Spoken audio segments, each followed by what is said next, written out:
कितना भी हो ठंडा लेकिन खून उबलने, और गांधी की इस्मत पर जरा भी आंच आई तो सुभाष के लहजे में हिंदुस्तान। वंदे वंदे। खनक पे तलवारों की रणगान बनाया है और खोद कर नाखून से गुलाम धरा को हमने बलिदानों की बुनियाद पे हिंदुस्तान बनाया है।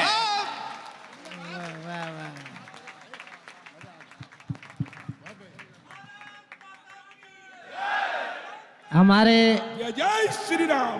भारत को उजाले की पड़ी जो जरूरत, तो जलते रहे हैं और जलते रहेंगे। माता की। आइए मैं इस क्रम को आगे बढ़ाता हूं और देशभक्ति के एक ओजस्वी तेजस्वी नौजवान को आपके बीच प्रस्तुत करना चाहता हूं।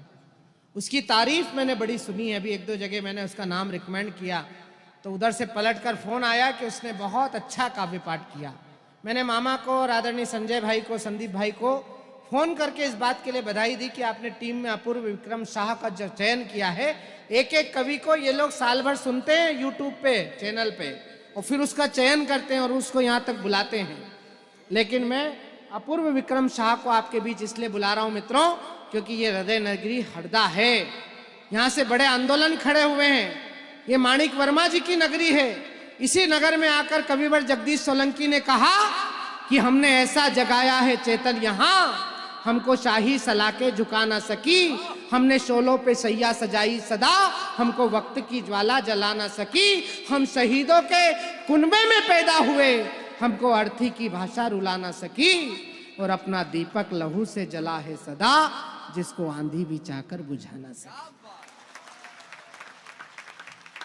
वो गुरु गोविंद सिंह जी महाराज की धरती पटना से चलकर आया है। अगर वहां से पटना साहिब से चलकर कोई हृदय नगरी तक आए और अपनी बात अधूरी रह जाए तो इतना बड़ा पाप हम आज की रात होने नहीं देंगे। आप तालियां बजाएं। मैं आपके कवि को बुला रहा हूं अपूर्व विक्रम शाह को कि वो आए और अपने काव्य पाठ को पूरा करें। मां सरस्वती को पुनः नमन करता हूं।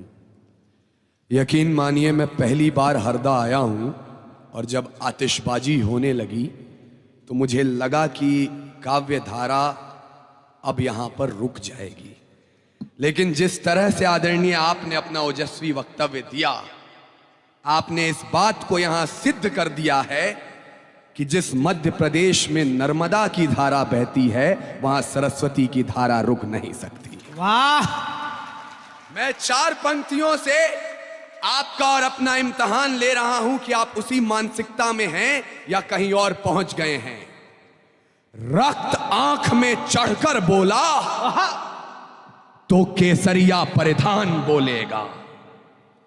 हुआ जो देश की खातिर हर एक बलिदान बोलेगा, और गांधी की इस्मत पर जरा भी आंच आई तो सुभाष के लहजे में हिंदुस्तान।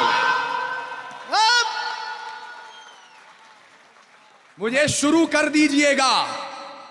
इन्होंने कहा कोई नाम पूछे तो क्या बताना है, मैं बता रहा हूं। दरबार गृह में हिरण्यकशिपु के हरि हरि हरि का गुणगान है हम। वाह वाह बेटे। और महिषासुर के मर्दन पर दुर्गा का जयगान है हम। वाह! मध्य रात्रि सिंधु तल पे आतिश का आह्वान है हम।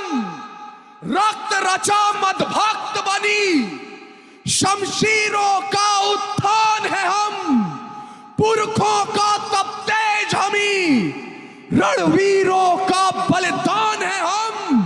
और नई सदी की सुल्तानी पर भारत का ऐलान है हम।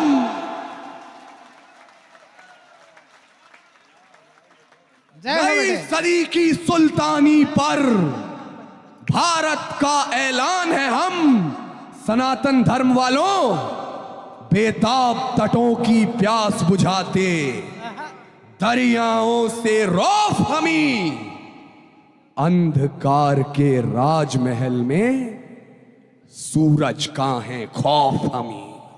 और शैल वक्ष पर लिखा हुआ जो रघुनंदन का नाम है हम, और महाभारत में धर्म की खातिर माधव का संग्राम है हम। बात हुई यहां हमारे बड़े भाइयों की, पगड़ीधारी बंधुओं की। आप बड़े भाई हैं और बड़ा भाई कभी बंटवारे की बात नहीं करता। क्या बात है? इतिहास उठाकर देख लीजिए, किसी भी घर, किसी भी परिवार में तब तक बंटवारा नहीं हुआ जब तक बड़ा भाई कमजोर नहीं पड़ा। और 2.5-2.5, 3-3 ग्राम के लफंगे 7 समंदर पार से खुद को रैपर्स बताते हुए ये कह दें कि हमें अलग देश चाहिए और हम सरदारों की रहनुमाई कर रहे हैं। माफ कीजिएगा, ऐसा नहीं है। क्या है केशधारी लोग, जो कौम सदा है तनी रही तिरंगे के सम्मान में, स्वाभिमान की चमक दिखे है जिनकी हर मुस्कान में, तेग रहे तैनात सदा सम्मान समर सुरक्षा में, दीवारों में चिने गए जो देशभक्त की रक्षा में, सरदार वही जो मूंछ ऐंठ कर मुल्क की खातिर तन जाते हैं, चूम ले फांसी का फंदा तो भगत सिंह बन जाते हैं। बहुत